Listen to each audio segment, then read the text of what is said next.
Hello dear students, welcome back to your Solanki Sir's English Key class, and today's topic is Under the Banyan Tree by R.K. Narayan. So let us start with the English summary of Under the Banyan Tree. Somal, the village with a population of less than 300 was very filthy. It was so much caught up in dirt and was so ill-planned that even social reformer could feel depressed on looking at its hopeless conditions. Its tank, no doubt, would provide water for drinking, bathing and washing the cattle. But at the same time, it was the mother of numerous serious diseases like malaria, typhoid. The village had crooked and winding lanes, and the backyard of every house had puddles of stagnating water. People were insensitive to their surroundings, perhaps because of Nambi, the perpetual enchanter who made them forget about their sordid reality by transporting them to a colorful world of adventures and wealth through the stories he told them. He was an extraordinary storyteller whose age was very difficult to estimate. If anyone asked him about his age, he would refer to some old famine or an attack from outsider or the building of a bridge. Although he was illiterate, he had the gift of creating fabulous and entertaining stories that could fascinate anybody. The front part of our little temple was the humble abode of this storyteller. Nobody knew how he came to make that temple his home and his place of worship. He did not have any belongings. He had a couple of clothes like dhotis and upper clothes and a broom to sweep the temple. There was a banyan tree in front of the temple where Nambi used to spend most of his time. People would come in large numbers to this. There was a banyan tree in front of the temple where Nambi used to spend most of his time. People would come in large numbers to this banyan tree in the evening and got entertained by Nambi's observations and anecdotes. Sometimes he would say that he had no meditate and contemplate so that the goddess could bless him with a new story to tell. He assured the people that his stories were a gift from the goddess and did not float in air. The villagers used to worship at the temple on Friday evenings. Nambi would lit several mud lamps and arranged them around the inner part of the temple where the idol of the goddess was placed. He would decorate the idol of the goddess Shakti. On these occasions, he would act as the priest and offer fruits and flowers to the goddess. Where Nambi had a story to tell, he would lit a lamp and place it in a hollow space in the trunk of the banyan tree. The villagers would notice the lamp and know that their enchanter had another story to entertain them with. They would hurry up with their meals and gather under the banyan tree. The storyteller would come after his contemplation, forehead smear and ash and vermilion, and sit on a stone platform in front of the temple.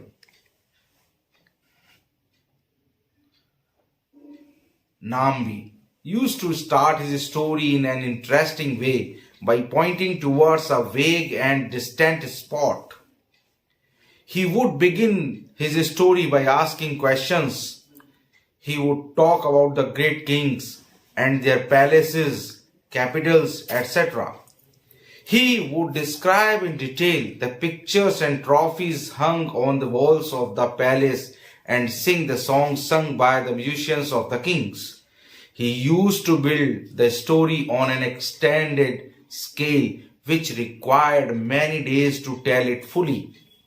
The first day was usually taken up in describing the setting of the story. In the next sessions, Nambi's voice would rise and fall while narrating the rest of the story, where common and aristocratic people, heroes, villains, and supernatural powers jostled with one another in the fantastic world created under the banyan tree.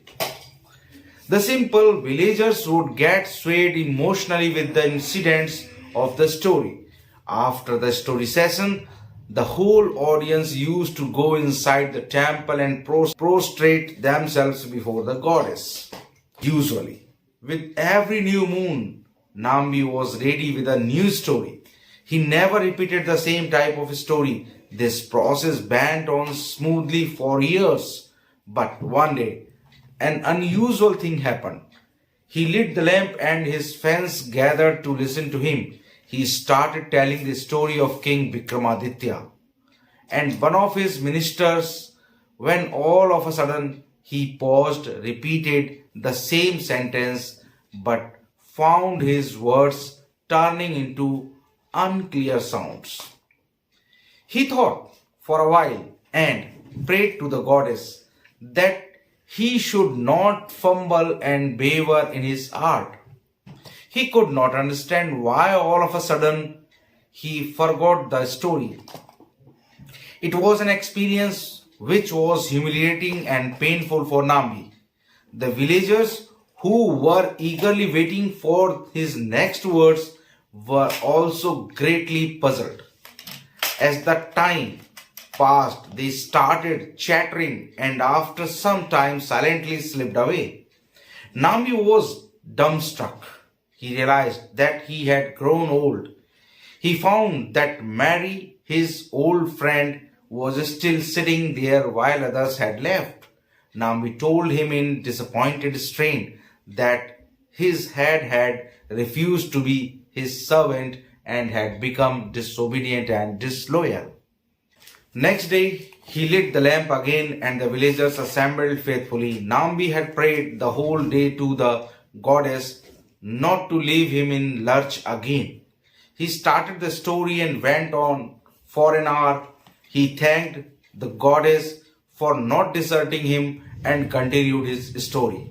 But after a few minutes, he paused and groped for words but failed to start again. The audience got up silently and went home.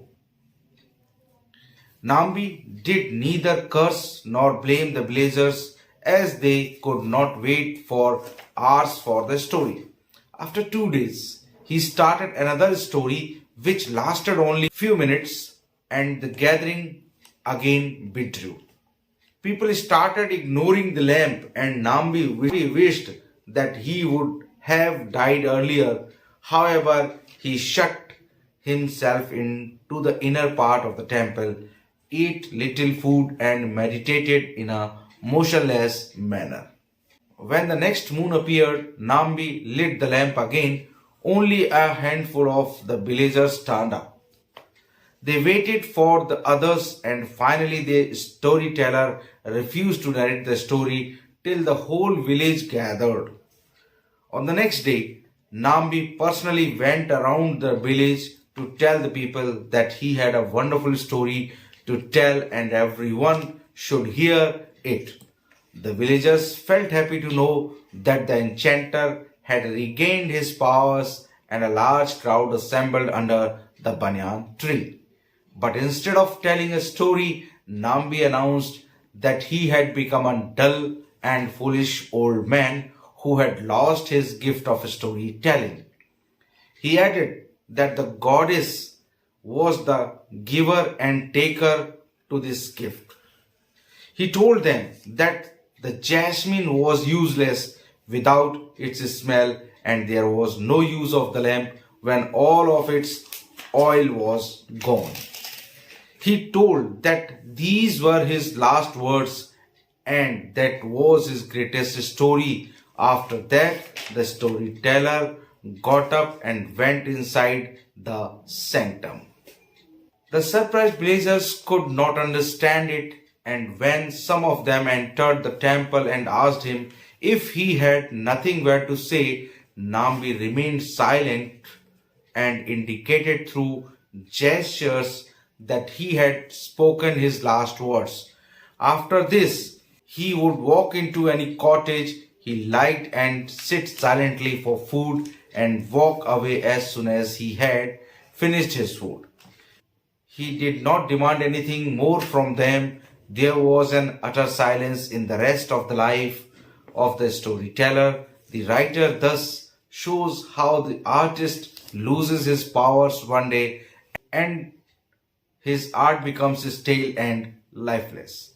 A wise artist should stop when such a point is reached in his career. So, students, this was the summary in English. Now come to the summary in Hindi. एक गांव Samuel जिसकी आबादी 300 से कम थी। हर तरह से ये ऐसा गांव था जिसे देखकर सुधारक का दिल बैठ जाता था। इसका तालाब, छोटा सा पानी का भंडार, गांव के बीचों बीच था।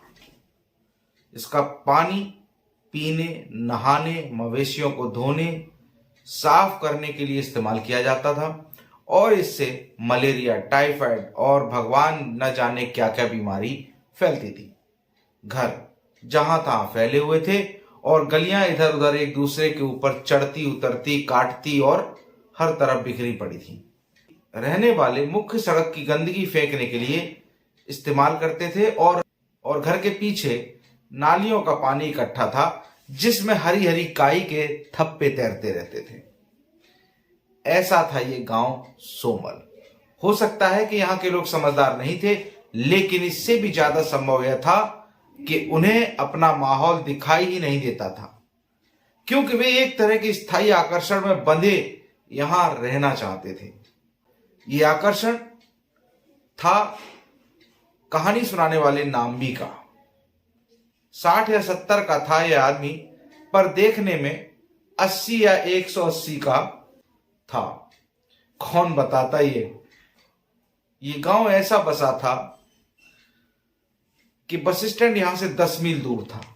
समय की मान्य धारणाओं के अनुसार इसकी गिनती नहीं की जा सकती थी। अगर कोई नाम्बी से उसकी उम्र पूछता तो वह किसी पिछले अकाल की या किसी के हमले की या कोई पुल बनने की चर्चा करता और कुछ दिखाकर कहता कि ये तब वह जमीन से इतना बड़ा था। ऐसी तुलना करके अपनी उम्र बताता। वह पढ़ा लिखा नहीं था। इसका अर्थ ये नहीं कि लिखित शब्द उसके लिए एक रहस्य थे, लेकिन वो अपने दिमाग में कहानी बना सकता था और कल्पना के द्वारा हर महीने एक कहानी और हर कहानी 10 दिन में सुनाकर खत्म करता था। उसका घर छोटा सा मंदिर था जो गांव के सिरे पर बना था। कोई नहीं बता सकता था कि वो अपने को इस मंदिर का मालिक कैसे बताता था। मंदिर बहुत छोटा, लाल धारियां पड़ी दीवारों से बना था, जिसमें देवी शक्ति की मूर्ति रखी थी और उसका सामने का हिस्सा नाम्बी का घर था। दरअसल कोई भी जगह उसका घर हो सकती थी, क्योंकि उसके पास कोई सामान नहीं था। उसके पास सिर्फ एक झाड़ू था जिससे वह मंदिर की सफाई करता था और 2 जोड़ी धोतियां और एक ऊपर का वस्त्र। दिन का ज्यादातर वक्त वो बरगद के पेड़ की छांव में बिताता था, जिसकी शाखाएं मंदिर के सामने फैली हुई थी। जब उसे भूख लगती तब वो जिसके भी चाहता घर में प्रवेश कर जाता, वहां खाना खा लेता। उसे कपड़ों की जरूरत होती तो गांव वाले खुद ही ला कर दे देते। उसे मिलने जुलने के लिए कहीं जाने की जरूरत नहीं पड़ती थी, क्योंकि बरगद के नीचे ही सारा गांव इकट्ठा होता और गपशप करता था। दिन भर लोग उससे मिलते और गपशप करते। अगर उसका मूड अच्छा होता तो वो सबसे बातचीत करता और उससे कहानियां, किस्से सुनाता, अपनी राय देता। लेकिन जब उसका मूड खराब होता तो वो उन पर तीखी नजर डालता और पूछता, तुम मुझे क्या समझते हो? अगले चांद तक कहानी सुनने को न मिले तो मुझे दोष मत देना। जब तक मैं ध्यान नहीं लगाऊंगा देवी मुझे नई कहानी क्यों देंगी? तुम सोचते हो कि कहानी हवा में उड़ती है? ये कहकर वो जंगल के सिरे पर बैठ जाता और पेड़ों को देखता रहता। शुक्रवार की शाम सारा गांव पूजा करने मंदिर पर इकट्ठा होता और नाम्बी वासियों को मिट्टी के दिए जलाकर चारों तरफ रख देता। प्रतिमा को फूलों से सजाता और जो उसके घर के पीछे बड़ी तादाद में खिले रहते थे उन्हीं फूलों से वो पुजारी का काम करता और देवी के ऊपर गांव वालों के लाए फूल और फल चढ़ाता। आमतौर पर हर अमावस्या के साथ नाम्बी एक नई कहानी के साथ तैयार होता था। उन्होंने कभी भी एक ही तरह की कहानी नहीं दोहराई। यह प्रक्रिया वर्षों तक सुचारू रूप से चलती रही। लेकिन एक दिन असामान्य बात हुई। उन्होंने दिया जलाया और उनके प्रशंसक उन्हें सुनने के लिए जमा हो गए। उन्होंने राजा विक्रमादित्य और उनके एक मंत्री की कहानी सुनाना शुरू किया। जब अचानक वो रुके, वही वाक्य दोहराया, लेकिन उनके शब्दों को अस्पष्ट ध्वनियों ने बदला पाया। उसने कुछ देर सोचा और देवी की प्रार्थना की और वह अपनी कला में डगमगाया नहीं। वो समझ नहीं पा रहा था कि अचानक ये कहानी कैसे भूल गया। यह एक ऐसा अनुभव था जो नाम्बी के लिए अपमानजनक और दर्दनाक था। उनके अगले शब्दों का बेसब्री से इंतजार कर रहे ग्रामीण भी काफी हैरान थे। जैसे समय बीतता गया वे बक बक करने लगे और कुछ देर बाद चुपचाप खिसक गए। नाम्बी हक्का बक्का रह गया। उसे एहसास हुआ कि वो बूढ़ा हो गया है। उसने देखा कि मारी, उसका पुराना दोस्त, अभी भी वहीं बैठा था जबकि गांव के सारे लोग चले गए थे। अगले दिन उसने फिर से दिया जलाया और गांव के लोगों को विश्वासपूर्ण इकट्ठा किया। नाम्बी ने पूरे दिन देवी से प्रार्थना की कि उन्हें फिर से बीच में न छोड़े। उन्होंने कहानी शुरू की और 1 घंटे तक चली। उन्होंने देवी को उनका साथ न छोड़ने के लिए धन्यवाद दिया और अपनी कहानी जारी रखी। दर्शक चुपचाप रहे और घर चले गए। नाम्बी ने ग्रामीणों को दोष नहीं दिया क्योंकि वे कहानी के लिए घंटों इंतजार नहीं कर सकते थे। 2 दिनों के बाद उन्होंने एक और कहानी शुरू की जो केवल कुछ मिनटों तक चली और सभी फिर से वापस अपने घर चले गए। लोग चिराग को नजरअंदाज करने लगे और नाम्बी सोचने लगा कि वो पहले ही मर गया होता। हालांकि उन्होंने खुद को मंदिर के तीसरे हिस्से में बंद कर लिया और थोड़ा खाना खाता और स्थिर तरीके से ध्यान लगाता। जब अगला चंद्रमा प्रकट हुआ तो नाम्बी ने फिर से दीपक जलाया। गिने चुने ग्रामीण ही इकट्ठा हुए। उन्होंने दूसरे की प्रतीक्षा नहीं की और अंत में कहानीकार ने कहानी सुनाने से इनकार कर दिया। जब तक कि पूरा गांव इकट्ठा नहीं हो गया तब तक उन्होंने नाम्बी ने कहानी नहीं सुनाई। अगले दिन नाम्बी व्यक्तिगत रूप से गांव में गए और लोगों को बताया कि उनके पास बताने के लिए एक अद्भुत कहानी है और सभी को इसे सुनना चाहिए। ग्रामीणों को जानकर बहुत प्रसन्नता हुई कि नाम्बी अपनी शक्तियों को पुनः प्राप्त कर लिया है और बरगद के पेड़ के नीचे एक बड़ी भीड़ इकट्ठी हो गई थी। लेकिन नाम्बी ने कहानी सुनाने के बजाय घोषणा की कि वो एक नीरस और मूर्ख बूढ़ा बन गया है जिसने कहानी सुनाने का अपना उपहार खो दिया है। उन्होंने कहा कि देवी इस उपहार की दाता थी। उसने उनसे कहा कि चमेली की गंध के बिना चमेली का फूल बेकार है और बिना तेल के दीपक का कोई फायदा नहीं। उन्होंने बताया कि उनके आखिरी शब्द थे और यही उनकी सबसे बड़ी कहानी थी। उसके बाद कथाकार उठकर भीतर चला गया। हैरान ग्रामीण समझ नहीं पाए और जब उनमें से कुछ ने मंदिर में प्रवेश किया और उससे पूछा कि क्या उसके पास कहने के लिए और कुछ नहीं है, तो नाम्बी चुप रहा और इशारों से संकेत दिया कि उसने अपने अंतिम शब्द बोल दिए हैं। इसके बाद वो अपनी पसंद की किसी भी झोपड़ी में चला जाएगा और भोजन के लिए चुपचाप बैठ जाता है। जैसे ही वो अपना भोजन समाप्त कर लेता है, चला जाता है और उसने उनसे कुछ नहीं मांगा। कहानीकार का शेष जीवन ऐसे ही बीत जाता है। इस प्रकार लेखक दिखाता है कि कैसे कलाकार एक दिन अपनी शक्तियों को खो देता है और उसकी कला बेजुबान हो जाती है। एक बुद्धिमान कलाकार को तब रुक जाना चाहिए जब उसके भविष्य में ऐसा मुकाम आ जाए कि उसके हाथों से कोई नई कलाकृति बनाना, लिखना या बोलना मुश्किल हो जाए। तो स्टूडेंट्स, ये था हमारा chapter under the banyan tree by R K. Narayan. Now discuss about some questions, long questions. Note down few questions. Number 1, Nambi the storyteller seems to have divine power. Why do the villagers like to listen to his stories? Describe the village so much.